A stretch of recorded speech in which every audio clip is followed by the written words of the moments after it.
Hi everyone, this is Aaron for Zollotech, and we're going to unbox the Droid Charge today. Now it does come out in a few days. It actually comes out on the 28th of April for a price of about $298 on a 2-year contract. So it's a little bit pricey, but let's go ahead and get into it and see what it has.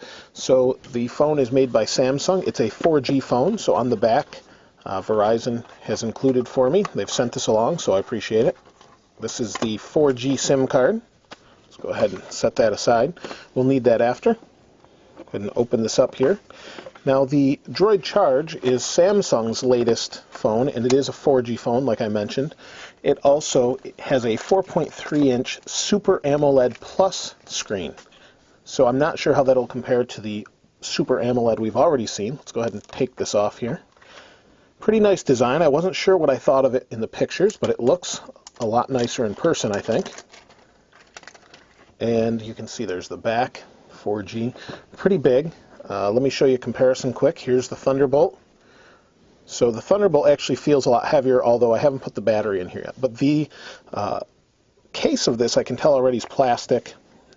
Feels typical, but looks a little bit nicer than, say, the Fascinate. So let's go ahead and see what's in the package here, and then we'll go ahead and turn it on for the first time. So spin this around. Here is a lot of manuals in different languages that say master your device. We have the battery. Now the battery is capable of quite an impressive amount of talk time. At least the claims are 11 hours. I don't know if that's on 4G or 3G or what, but that's a pretty long talk time. Let's go ahead and open that, and it is a 1600 milliamp hour battery. Let's go ahead and put this here. Included we get this is a little bit newer for Samsung, so I guess we'll go ahead and open this up. This is Samsung's wall adapter. Looks very much like an iPhone adapter, only black instead of white, with a little bit of a lip here. And what else do we have in here? Here we have a USB cable, which has also changed slightly, but I won't go ahead and open that. But basically it's a micro USB cable, and that's what's in the box. So let's go ahead and slide this out of the way. Go ahead and pop the back off here. Now inside of this we should have a 32 gigabyte SIM card according to the specs, and we do. We also have the 32 gig micro SD card along with the SIM card slot. Let's go ahead and open the SIM card up. Pop this out of here. It's kind of nice to see Verizon go to a SIM card. I've mentioned that a couple times, but it's always nice if you want to get a new device, and hopefully you can use it like a 3G SIM card where you just pop it out of one device into the next and you've got connectivity. And I guess maybe I'll do a test with that since I've got the Thunderbolt nearby that also has a 4G SIM card in it. Let's go ahead and slide this in. We'll pop in the battery here. Now the phone is starting up. Let's wait for this here.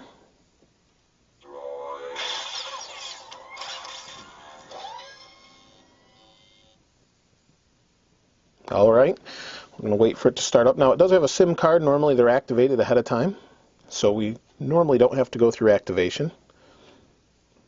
Let's talk about the buttons quickly, and then we'll get into the operating system. Here we have menu, home, back, and search.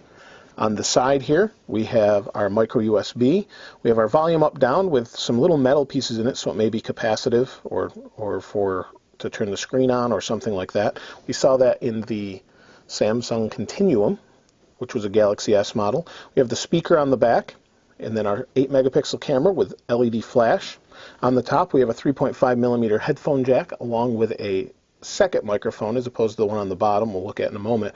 This is for noise cancellation. On the side we have our power on button, sleep wake, HDMI port under here in the side. Let's go ahead and pop that open. There we go. On the bottom we have our microphone, and that's about it. On the front we have a 1.3 megapixel camera, forward facing, and our earpiece, and that's about it. So let's go ahead and turn it on, unlock it with the puzzle piece, and it's setting up, and we'll wait for that. We have 2 bars, maybe a moment, so I'll wait for this and be back in a moment. Alright, so I've set up the phone. Let's go ahead and turn it on. We'll unlock it. It's a Super AMOLED Plus, very vibrant screen, looks really nice. Let's go ahead and scroll. Has a little bit of a lag, not too bad, but does feel a little bit more laggy than, say, the HTC Thunderbolt just right away from using it for a moment, but that may change. Let's go ahead and slide to the right. These are some apps that are pre-installed. I'm not going to go too much into the interface, but I wanted to give you a quick look. Here's the main screen that came up. I put in my location, and it gives the temperature and weather conditions. Again, some stocks, news, things like that. Facebook feeds. Let's go back this way. Oh, here we have some things such as a new email. We have some data, which I use through Wi-Fi right now. The SIM card actually isn't connecting. I need to make sure that's taken care of, but we have a mobile hotspot option. Let's go ahead and slide over here. We can add our buddies, and we have some space for other things. So that's pretty much it. Basic Samsung. If you've seen the interface off the Fascinate, basically the same thing. A little bit different here with the clock, the way they have it set up in a different background. But other than that, it's pretty much the same thing. But that's about it. If there's anything you have questions about, I'll obviously be doing a review in the next few days or week. If there's anything you want to know specifically, please feel free to ask, and I'll try and answer those questions for you. As always, thanks for watching. I'll see you next time.